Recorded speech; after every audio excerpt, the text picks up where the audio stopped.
I'd like to welcome you to this program. This is part 5 in our continuing series entitled Behind the Door, a look at the workings of the Jesuit order and how they have sought to destroy freedom and liberty, Protestantism, and republicanism throughout the world for the last 450 years with the sole purpose of returning the papacy to world dominion. Before we look at Behind the Door Part 5, let us pray. Loving Father in heaven, thank you for your goodness. Thank you for your strength. Please guide us as we seek to understand history, because if we don't, we're destined to repeat it. So I pray that you would give us insight, to give us understanding in light of today. In Jesus' name, amen. The subtitle for this program would be called Abe Lincoln.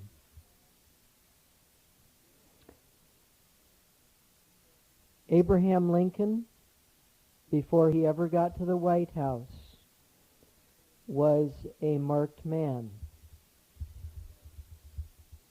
In 1856, a runaway slave by the name of Dred Scott had sought to gain freedom in a free state, the state of Kansas. The case was so important at that time in America that it went all the way to the Supreme Court. And the very infamous Dred Scott decision that was rendered by the fanatical Roman Catholic judge by the name of Taney. He was the Chief Justice of the United States at that time. And his decision, the Taney decision in a nutshell, was that the Negro had no rights which the white man had to respect. This basically said that the Negro or the black man had no rights. Abraham Lincoln as a child had watched the unfolding of the selling of young slaves, young black men and women on a slave block in a small Illinois town. And he and his friend had come out of the woods and had watched, and he turned to his friend and he said, "Someday I'm going to hit it hard." Abraham Lincoln would hit that hard, and Judge Taney's Supreme Court bench had certainly fanned the flames in 1856. But a year before that, in November of 1855, Abraham Lincoln drew upon him the fire of the Roman Catholic Church when he answered a wire from a priest, a Catholic priest of Kankakee, Illinois. The priest's name was Charles Chiniquy. Charles Chiniquy had been engaged in a series of court suits with the bishop of the Chicago diocese, of which he was a subject. Charles Chiniquy's case had been so publicized in the Illinois press that no lawyers wanted to defend him. They realized that they weren't fighting against a priest in Chicago. They were fighting against the Roman Catholic Church. So no lawyer would defend Charles Chiniquy. But Charles Chiniquy learned that there was a very loyal and a very upright lawyer in Illinois by the name of Abe Lincoln. Chiniquy sent Lincoln a wire asking for his services, and within 20 minutes of Chiniquy's wire, he got a reply that said, "Yes, I will defend your life and your honor at the next May term of the court at Urbana." Signed, A. Lincoln. From Chiniquy's book, 50 Years in the Church of Rome, on page 273, we read where it says, "The time arrived when the sheriff of Kankakee had to drag me again as a criminal and a prisoner to Urbana and deliver me into the hands of the sheriff of that city. I arrived there on the 20th of October with my lawyers, Messrs. Osgood and Paddock. Mr. Abe Lincoln had preceded me only by a few minutes from Springfield." So there were a few other lawyers that would help Charles Chiniquy.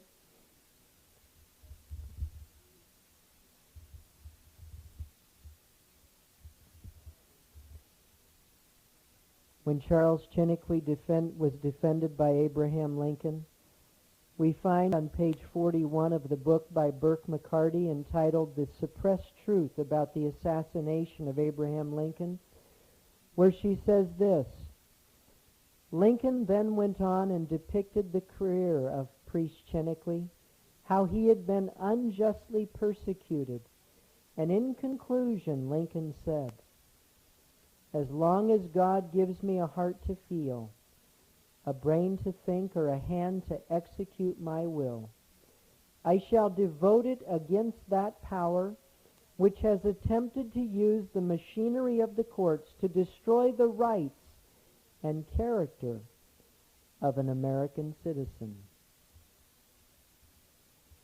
This promise made by Abraham Lincoln in his mature years he also kept.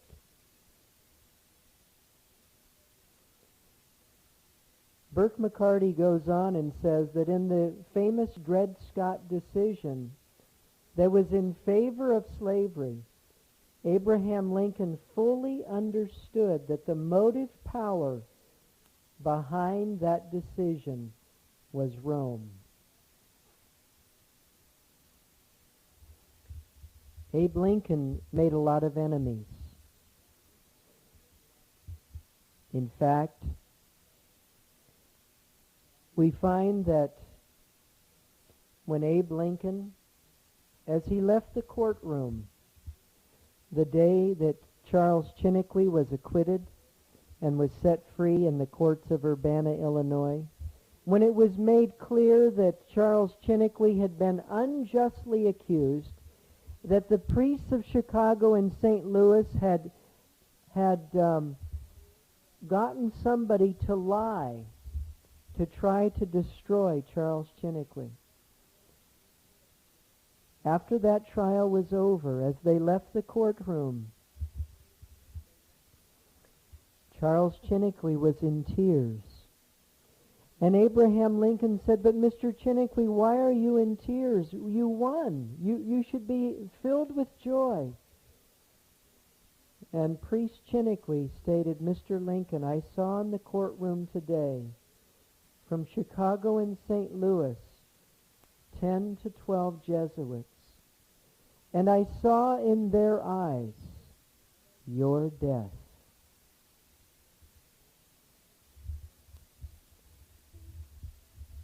Abraham Lincoln, as far back as 1855 and 1856, was already a marked man, one that Rome would seek to remove.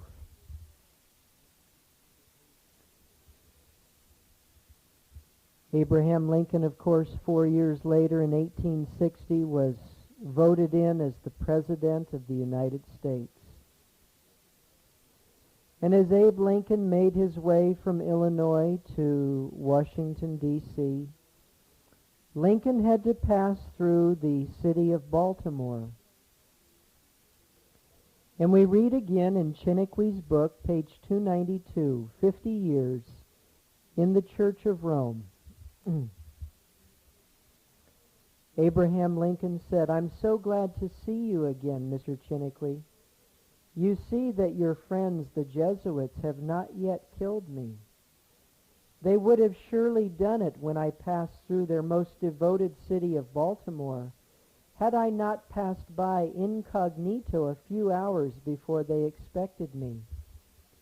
We have proof that the company which had been selected and organized to murder me was led by a rabid Roman Catholic called Byrne.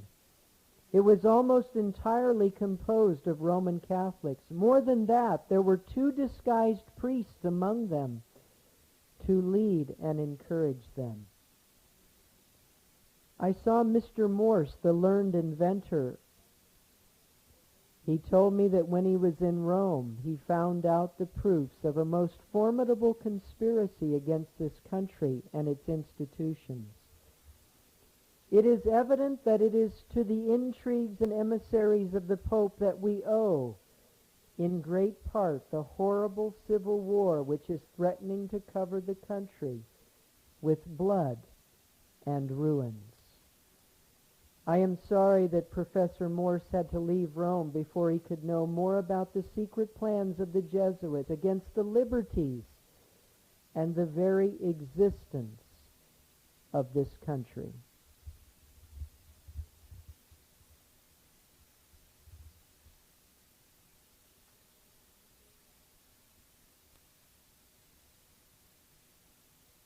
What a tragedy. What a tragedy.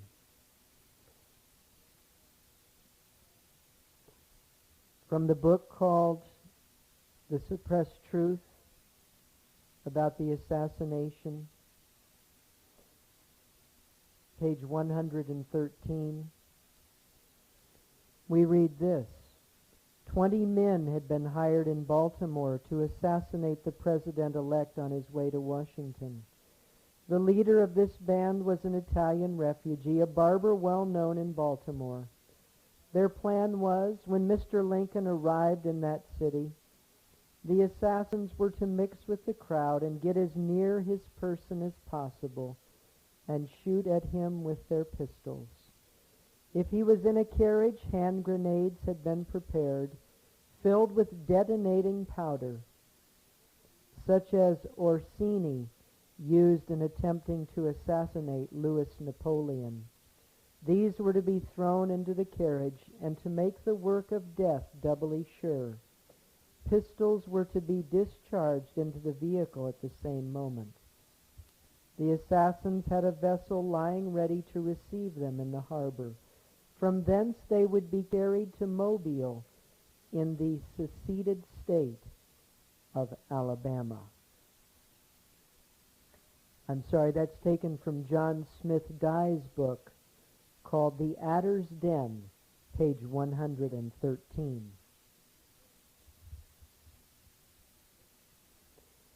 We find in Burke McCarty's book where she talks about the same thing. An Italian barber, a Romanist, was to have him stabbed as he came through Baltimore.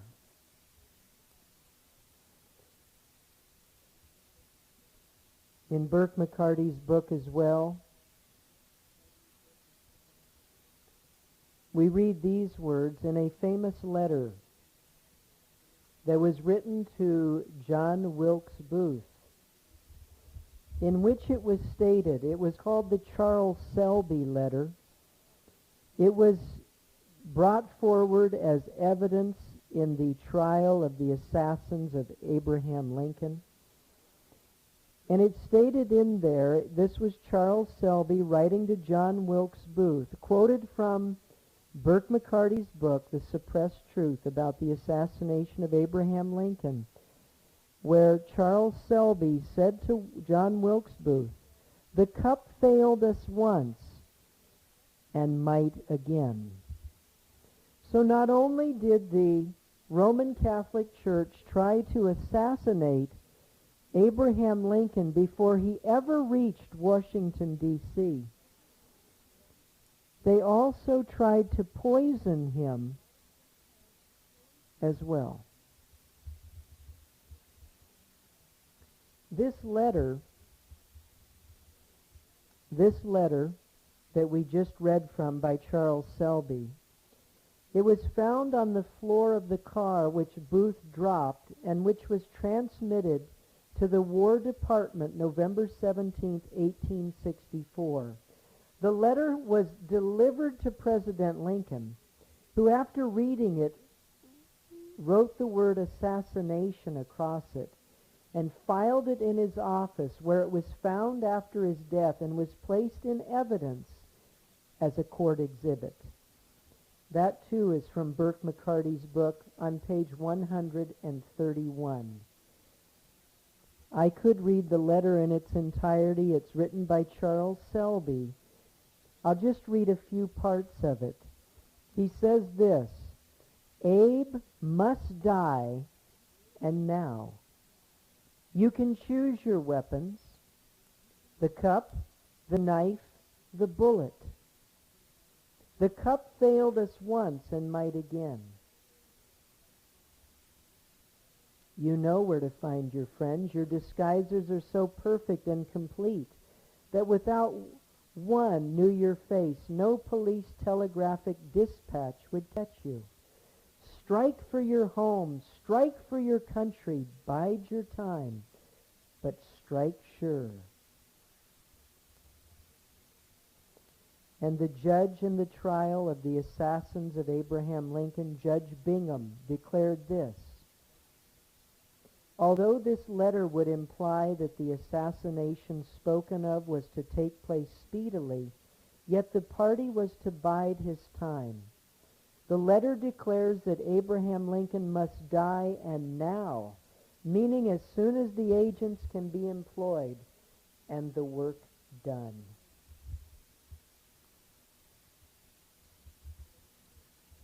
They tried to poison Abraham Lincoln. They tried to blow him up. If that didn't work, they also were ready to shoot him. These are the emissaries of the Pope, the Jesuit order. From the book The Adder's Den, page 135, we get a little flavor for the day Abraham Lincoln was inaugurated. It says it was a dark day in our country's history. John Smith Dye, by the way, who wrote this book, was an eyewitness of this very occurrence. It was a dark day in our country's history when an armed guard had to surround the Willards Hotel, where the chief magistrate had taken temporary lodgings, to prevent his assassination. And on the day, March 4th, 1861, of his inauguration, Abraham Lincoln was escorted up Pennsylvania Avenue in a hollow square of Calvary. And the utmost vigilance, was exercised by General Winfield Scott to prevent his being publicly assassinated on the way to the Capitol to deliver his inaugural address from the East Portico. These were terrible times.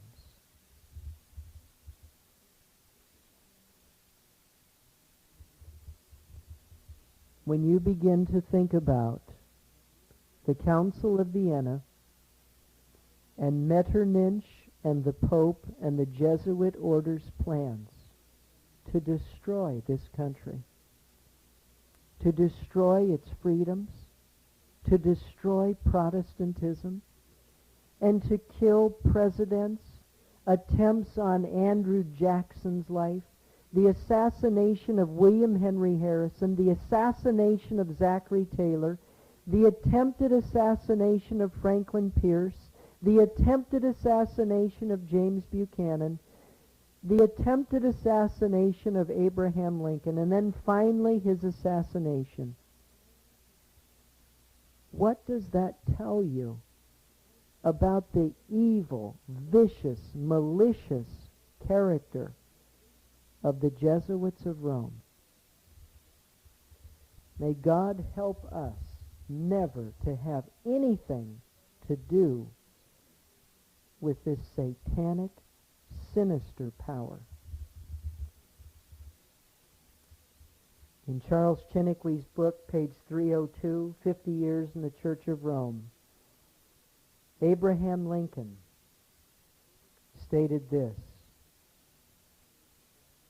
"So many plots have already been made against my life. It's a miracle that they have all failed, when we consider that the great majority of them were in the hands of the skillful Roman Catholic murderers trained by Jesuits. But can we expect that God will make a perpetual miracle to save my life? I believe not. The Jesuits are so expert in those deeds of blood that Henry IV said it was impossible to escape them. He became their victim, though he did all that could be done to protect himself. My escape from their hands since the letter of the Pope to Jeff Davis has sharpened 1,000,000 of daggers to pierce my breast would be more than a miracle." But just as the Lord heard no murmur from the lips of Moses when he told him that he had to die before crossing the Jordan for the sins of his people, so I hope and pray that he will hear no murmur from me when I fall for my nation's sake. The only 2 favors I ask of the Lord are that I may die for the sacred cause in which I am engaged, and when I am the standard bearer of the rights and liberties of my country. The second favor I ask of God is that my dear son Robert, when I am gone, will be one of those who lift up that flag of liberty which will cover my tomb, and will carry it with honor and fidelity to the end of his life as his father did. Surrounded by the millions who will be called with him to fight and die for the defense and honor of our country.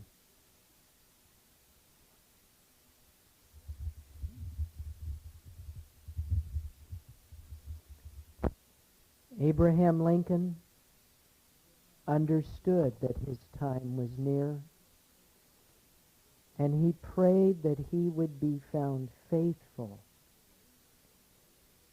And in his inaugural address, this is what this man that heaven used declared. Chiniquy's book 306 and 307. Fondly do we hope, fervently do we pray, that this mighty scourge of war may speedily pass away. Yet, if God wills that it continue until all the wealth piled by the bondsman's 250 years of unrequited toil shall be sunk, and until every drop of blood drawn by the lash shall be paid by another drawn by the sword, as was said 3,000 years ago, so still it must be said, the judgments of the Lord are true and righteous altogether.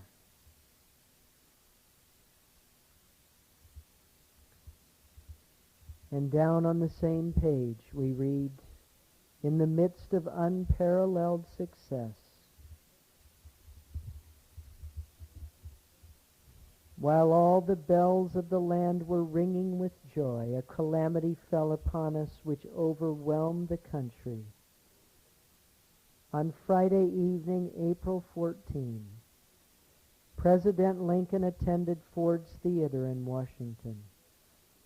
He was sitting quietly in his box listening to the drama when a man entered the door of the lobby leading to the box, closing the door behind him.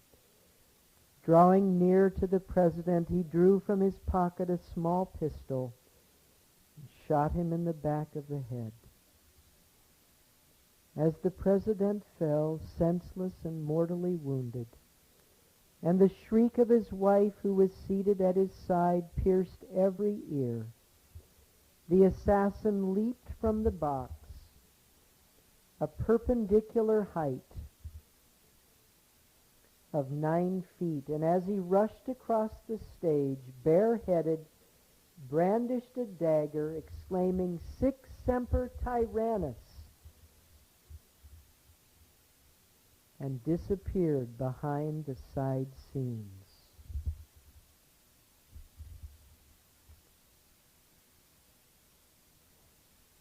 Abraham Lincoln had finally been killed by the Jesuits and their tools of Rome. Chiniquy's book, page 308 and 309.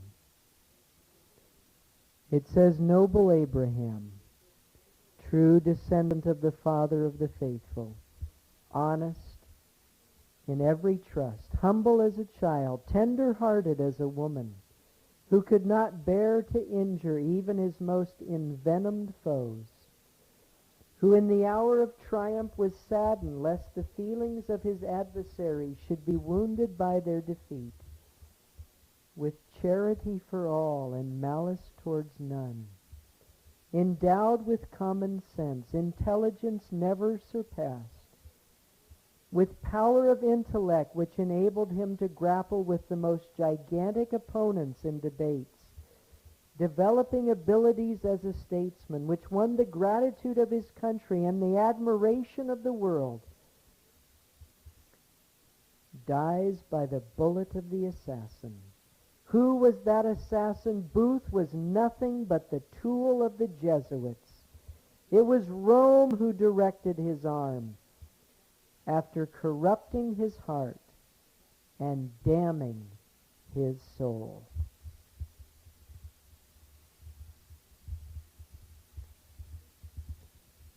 Page 309, Chiniquy says, "And after 20 years of constant and most difficult researches, I come today before the American people to say and prove that the President Abraham Lincoln was assassinated by the priests and the Jesuits of Rome."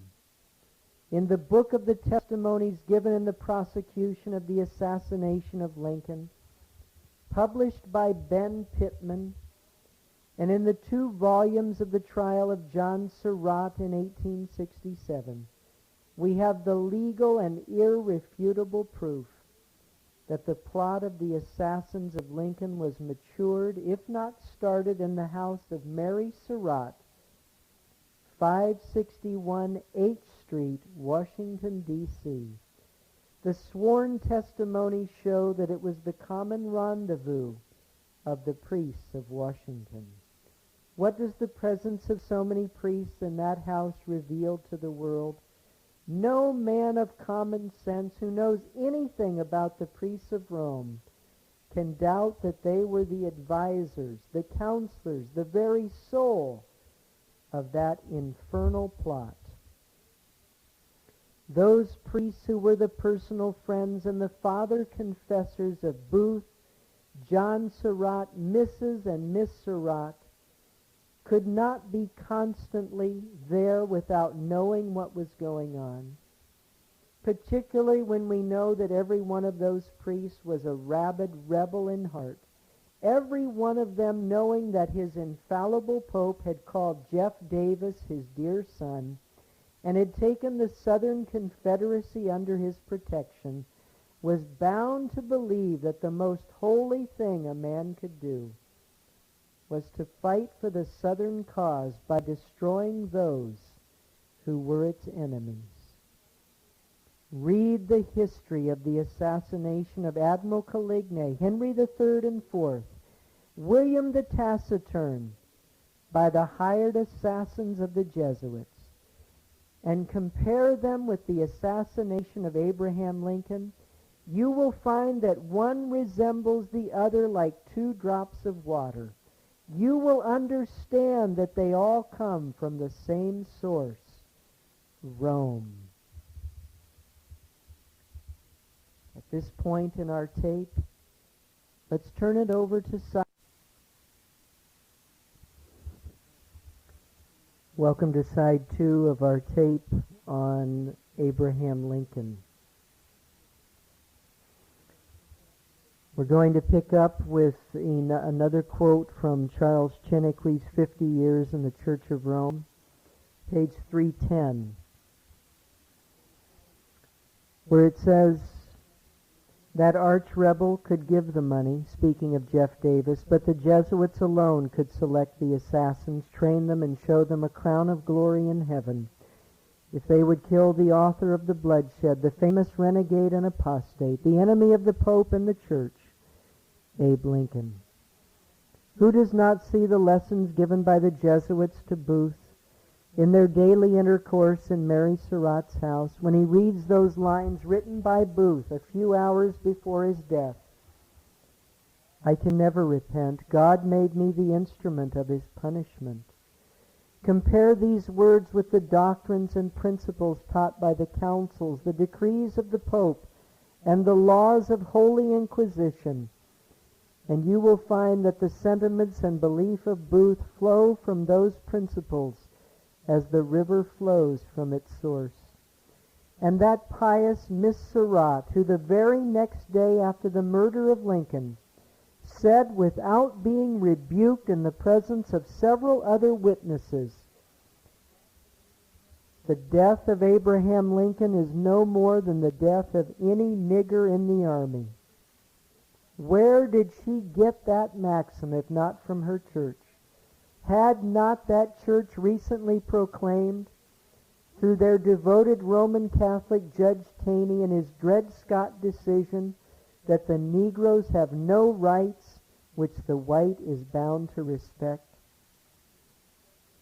By bringing the president on a level with the lowest nigger, Rome was saying that he had no right even to his life.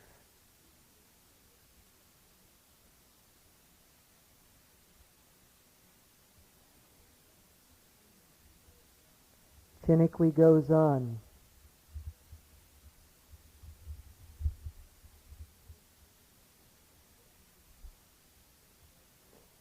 And discusses the fact that John Surratt, who was a part of the conspiracy to assassinate Abraham Lincoln, right after the assassination, John Surratt went to Montreal, and from Montreal he was taken to Liverpool in England on a ship.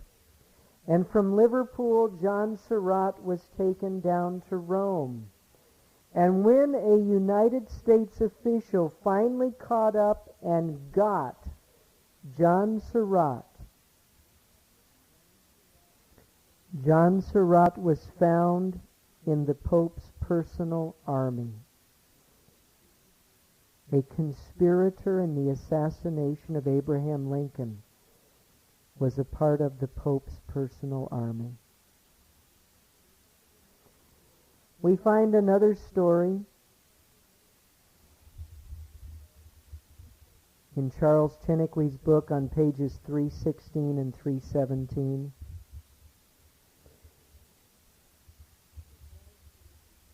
Where Charles Chiniquy declares this, and I'm going to read it in its entirety. Pages 316 and 317. It says, 3 or 4 hours before Lincoln was murdered in Washington, the 14th of April, 1865. That murder was not only known by someone, but it was circulated and talked of in the streets and in the houses of the priestly and Romish town of St. Joseph, Minnesota. The facts are undeniable, the testimonies are unchallengeable, and there were no railroad nor any telegraph communications nearer than 40 or 80 miles from St. Joseph.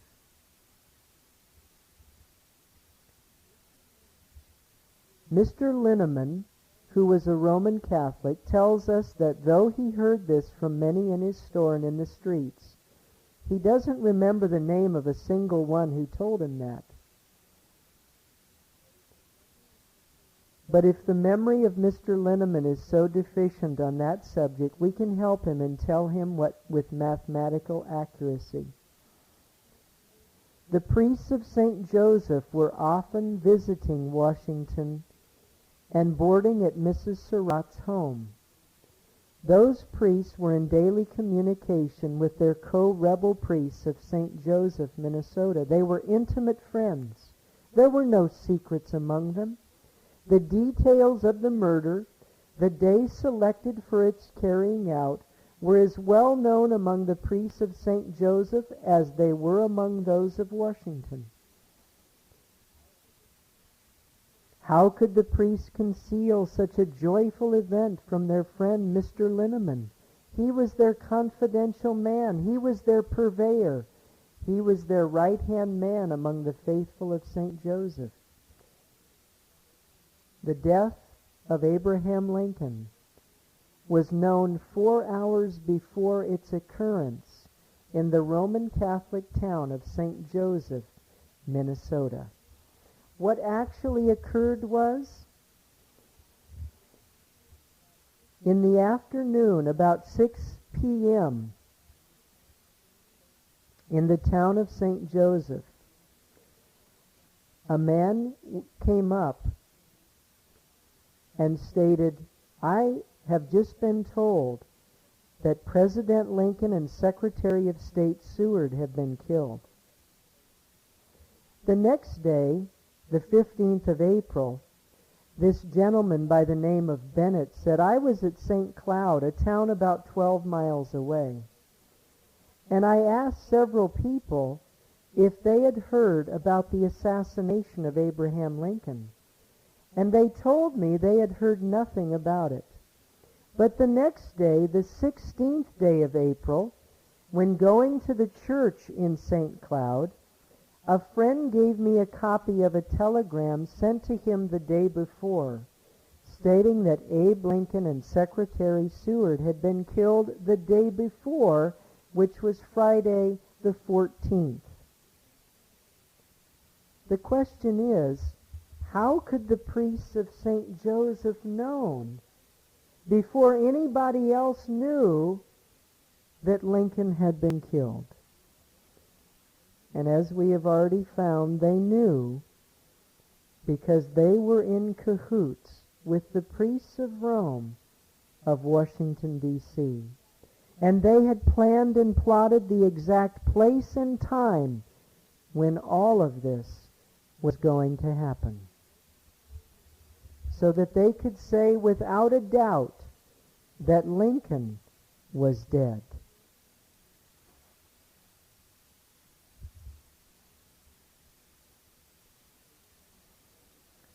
Now there's so much more material.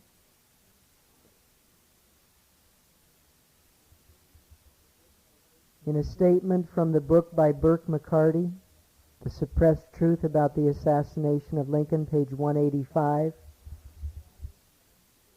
in the trial of John Surratt, a French minister by the name of Rufus King stated this: "I believe that John Surratt is protected by the clergy and that the murder is the result of a deep-laid plot, not only against the life of President Lincoln, but against the existence of this republic, as we are aware that priesthood and royalty are and always have been opposed to liberty."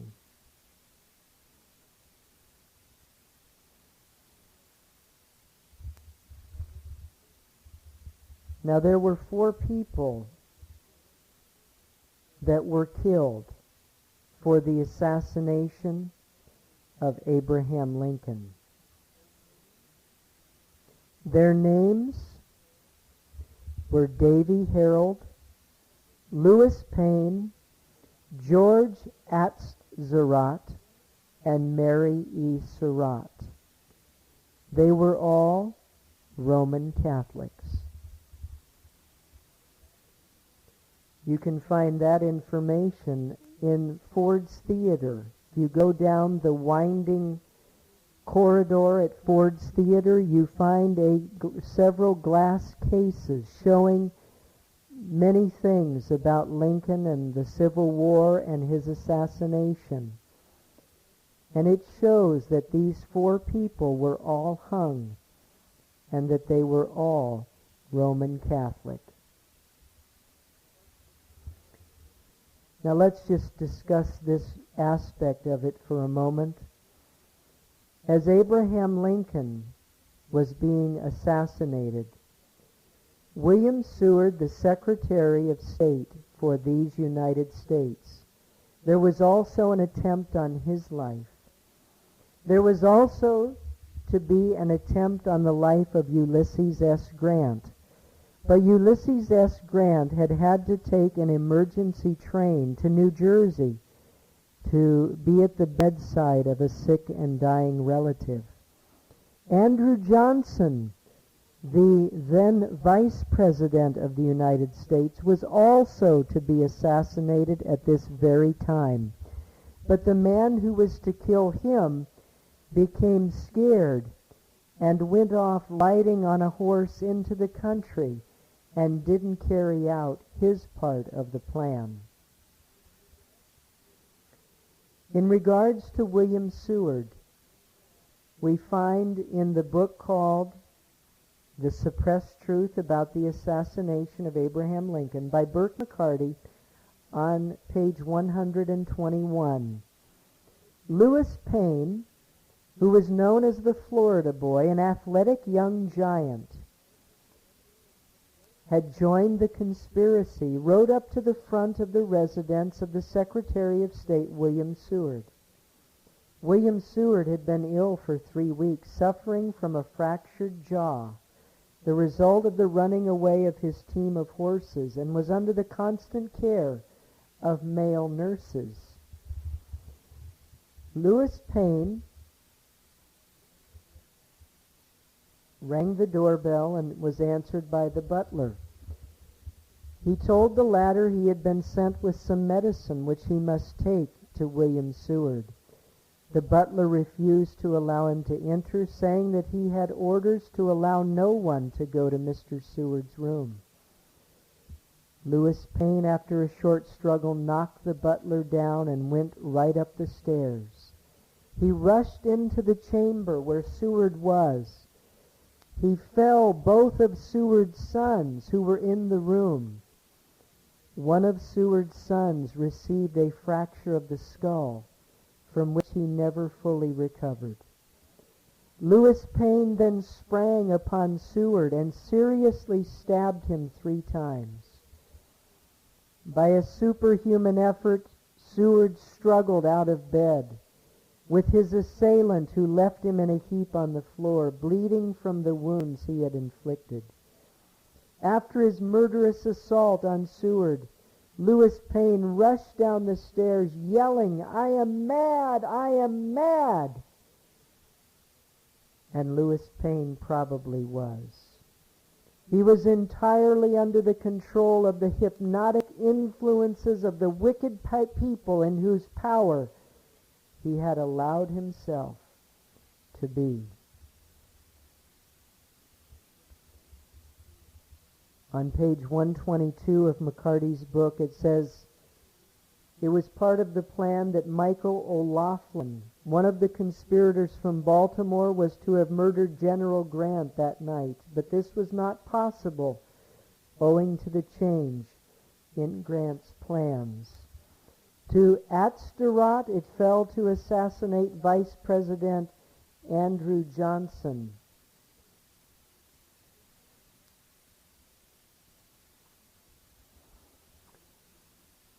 But Atsterot became frightened and spent the day riding into the country on a horse, and he was found several days after with relatives of his below Washington. He made a written confession before he was executed, which confirmed the presence of John Surratt in Washington that fatal day, a fact which 9 reputable witnesses had also sworn to.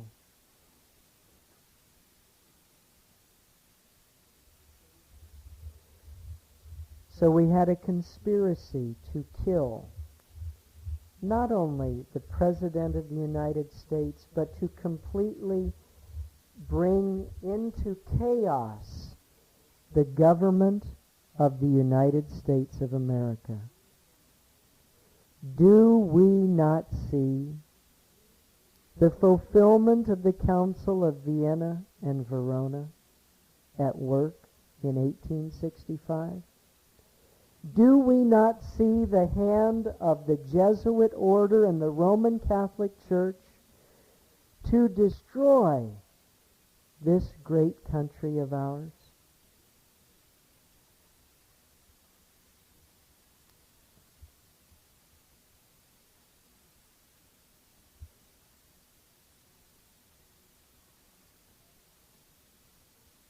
It's an awful time.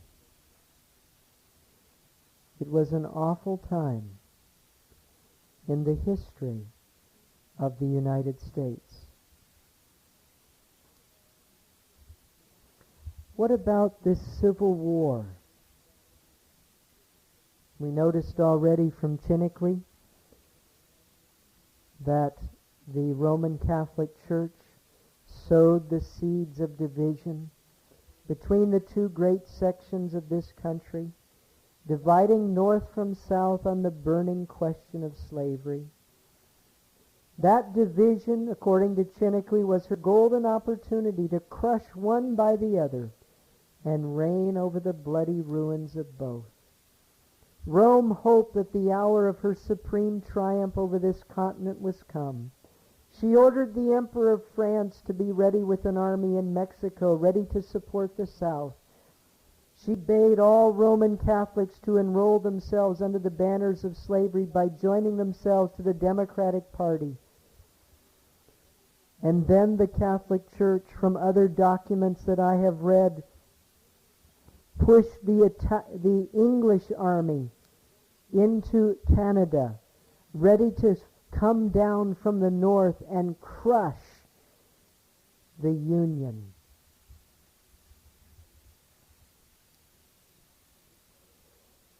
Chiniquy also declares without Romanism the last Civil War would have been impossible. Jeff Davis would never have dared to attack the North had he not had assurance from the Pope that the Jesuits, the bishops, the priests, and the whole people of the Church of Rome would help him. These diabolical and antisocial laws of Rome caused a Roman Catholic Beauregard to be the man chosen to fire the first gun at Fort Sumter. Those antisocial laws caused the Pope of Rome to be the only crowned prince in the whole world so depraved as to publicly shake hands with Jeff Davis and proclaim him president of a legitimate government.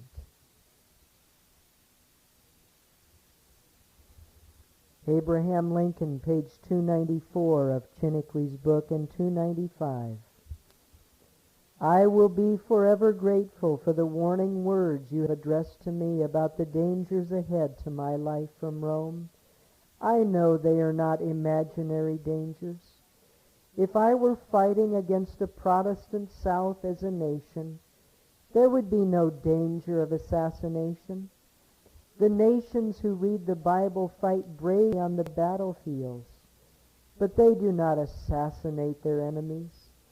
The Pope and the Jesuits, with their infernal Inquisition, are the only organized powers in the world which have recourse to the dagger of the assassin to murder those whom they cannot convince with their arguments or conquer with the sword.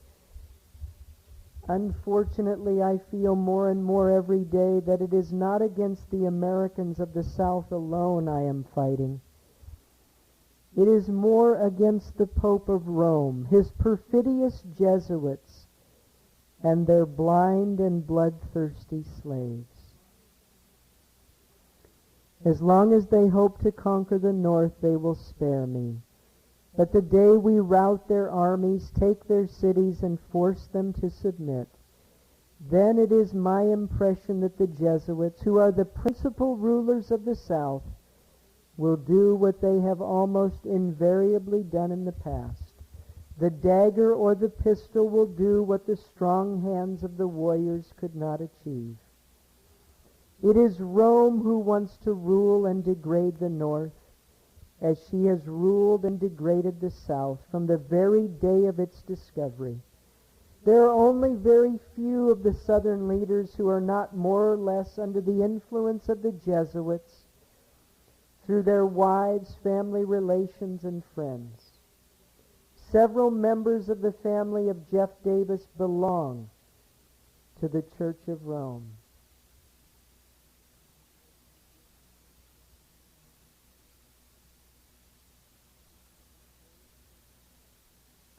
It is very certain that if the American people could learn what I know of the fierce hatred of the priests of Rome against our institutions, our schools, our most sacred rights, and our so dearly bought liberties, they would drive them away tomorrow from among us, or they would shoot them as traitors. But you are the only one to whom I reveal these sad secrets, for I know that you learned them before me. The history of these last 1,000 years tells us that wherever the Church of Rome is not a dagger to pierce the bosom of a free nation, she is a stone to her neck, to paralyze her and prevent her advance in the ways of civilization. Science, intelligence, happiness, and liberty. Again, 296. This war, Lincoln said, would never have been possible without the sinister influence of the Jesuits. We owe it to the popery that we now see our land redden with the blood of her noblest sons.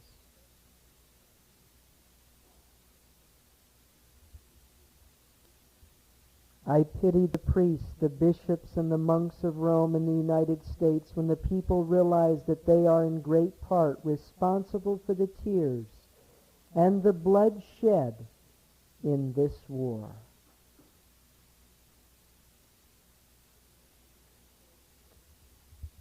Chiniquy stated to Lincoln, secret letters were addressed from Rome to the bishops, ordering them to weaken your armies by detaching those men from you.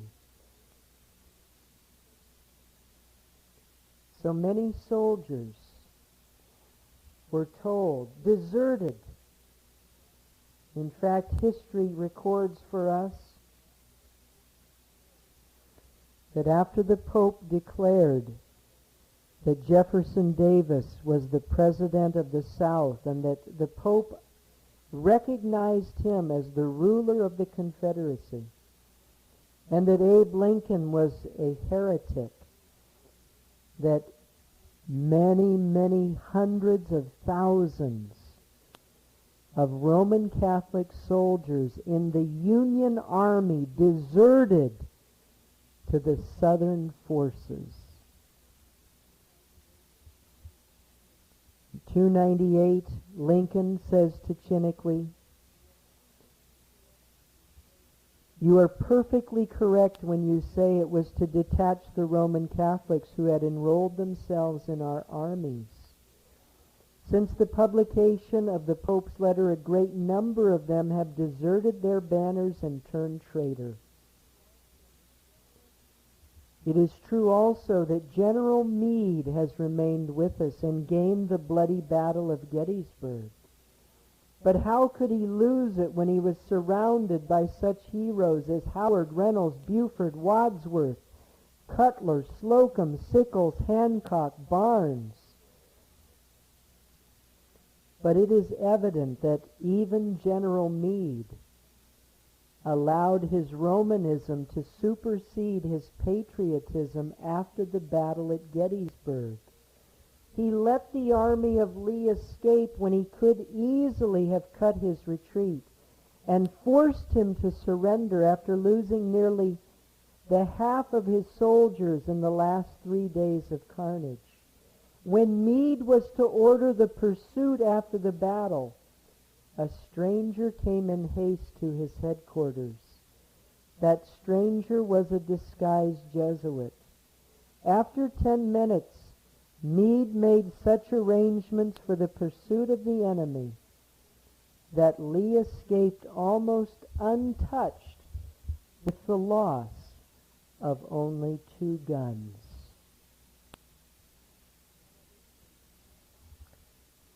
One other statement, 305 of Charles Chiniquy.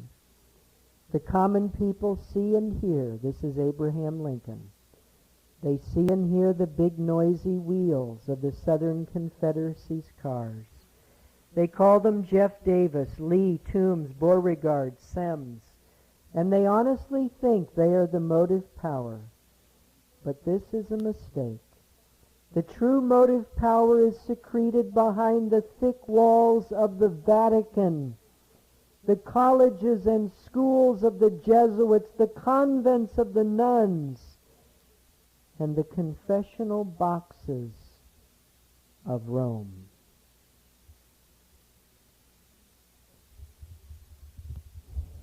In fulfilling the Council of Vienna and Verona and Cherie,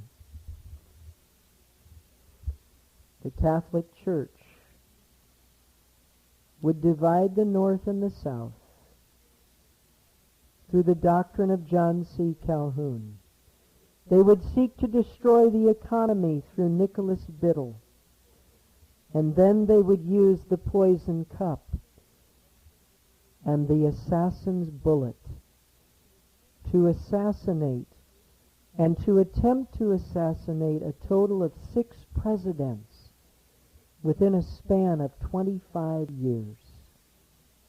May God help us to understand the evil of Rome then and now. Let us pray. Loving Father in heaven, thank you for raising up Abraham Lincoln. Thank you that he had a work to do, and as long as he did, he could not be touched. Help us to realize and do the work that you have laid before us until our time comes as well. Help us to stand unflinchingly for the right, though the heavens fall. In Jesus' name we pray. Amen.